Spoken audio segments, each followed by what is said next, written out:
بسم اللہ الرحمن الرحیم۔ صفات کا بیان۔ صفات کا کچھ حصہ میں آپ حضرات کے سامنے بیان کر چکا ہوں اور کچھ مزید حصہ باقی ہے، وہ میں ذکر کر دیتا ہوں۔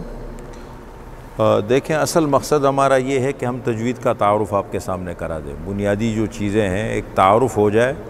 اصل تجوید تو یہ ہے کہ کسی اچھے ماحول میں انسان بیٹھے قاری کے پاس اور باقاعدہ ان کو سنائیں، حروف کی بھی مشق کرے، الفاظ کی بھی مشق کرے، لیکن بہرحال تعارف کے لیے اور ترغیب کے لیے ان چیزوں کا ہونا بہت زیادہ ضروری ہے۔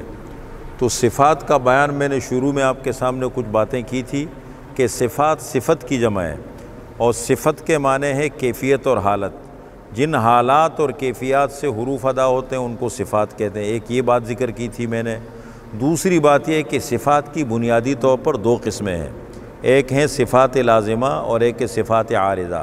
صفات لازمہ کا مطلب یہ ہے کہ اگر وہ صفت کسی حرف میں نہ پائی جائے تو حرف ہی نہ رہے، حرف بدل جائے۔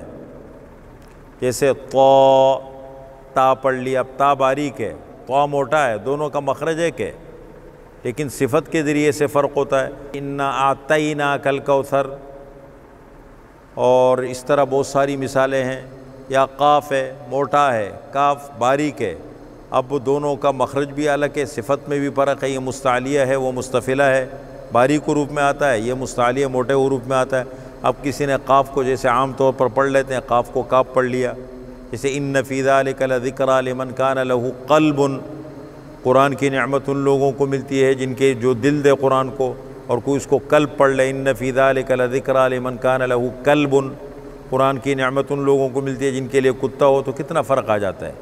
اگر پڑھنے سے اگر ایک آدمی کو باقاعدہ ان چیزوں کا پتہ ہو پھر بھی پڑھے تو باقاعدہ یہ تو گناہ میں چلا جاتا ہے۔ وہ الگ بات ہے کہ ہماری نیت نہیں ہوتی۔ تو اسی طریقے سے یہ ہے، اور بہت ساری مثالیں ہیں۔ یعنی صفات لازمہ کا مطلب یہ ہے کہ اگر اس صفت کا خیال نہیں رکھا گیا تو حرف بدل جاتا ہے۔ اور صفات لازمہ جو ہیں وہ کل 17 ہیں۔ کل صفات لازمہ، جیسے مخارج کا ہم نے بتایا 17 مخارج ہیں، اسی طریقے سے صفات لازمہ 17 ہیں، اور ان کی دو قسمیں ہیں، ایک ہے صفات متضادہ اور ایک ہے صفات غیر متضادہ۔ صفات متضادہ کا مطلب یہ ہے کہ ان کے مقابل کوئی دوسری صفت موجود ہو، ضد ہو اس کی۔ متضادہ ضد سے ہے، جن کی ضد دوسری صفت موجود ہو۔ تو یہ جو صفات متضادہ ہیں یہ 10 ہے۔ 10 اس طرح کہ ایک صفت ہے اس کے مقابلے میں ضد ہے، اور صفات غیر متضادہ 7 ہیں جس کے مقابلے میں کوئی ضد نہ ہو۔ تو صفات لازمہ کی دو قسمیں، ایک ہے صفات متضادہ اور ایک ہے صفات غیر متضادہ۔ یہ کل صفات متضادہ 10 ہو گئی، صفات غیر متضادہ 7 ہو گئی، یہ کل 17 ہو گئی۔ تو یہ تو صفات لازمہ کا بیان ہوا۔ اب ہے صفات عارضہ کا بیان۔ صفات عارضہ کا مطلب عارضہ عارضی سے ہے، یعنی اگر وہ صفت نہیں پائی گئی تو حرف رہے گا لیکن اس کی خوبصورتی متاثر ہو جائے گی۔ صفات عارضہ اگر حروف میں نہ پائے جائیں تو صرف خوبصورتی متاثر ہو جاتی ہے، اور صفات عارضہ 8 حروف میں پائی جاتی ہیں، را، لام، میم، نون، حروف مد 3 ہو گئے، واو، الف، یا اور حمزہ۔ ان سے 6 قواعد بنتے ہیں۔ را کے قاعدے، لام کے قاعدے، میم ساکن کے قاعدے، نون ساکن اور تنوین کے قاعدے، مد کی قسمیں اور حمزہ کے قاعدے۔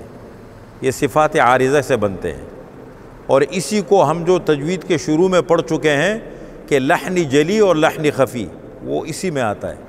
لحن جلی اگر مخارج کا اور صفات لازمہ کا خیال نہ رکھیں، کہیں پر صفات لازمہ کا خیال نہیں رکھا تو لحن جلی واقع ہوگی، بڑی غلطی واقع ہوگی، اور صفات عارضہ کا خیال نہیں رکھا تو لحن خفی ہوگی، چھوٹی غلطی ہے۔ لحن جلی حرام ہے اور لحن خفی مکروہ ہے۔ تو یہ صفات کا مکمل خلاصہ ہے جو میں نے آپ کے سامنے اختصار کے ساتھ ذکر کیا، تاکہ ایک تعارف آپ کے سامنے آ جائے، اور الحمدللہ صفات کا ذکر اللہ کے فضل سے آج مکمل ہو گیا۔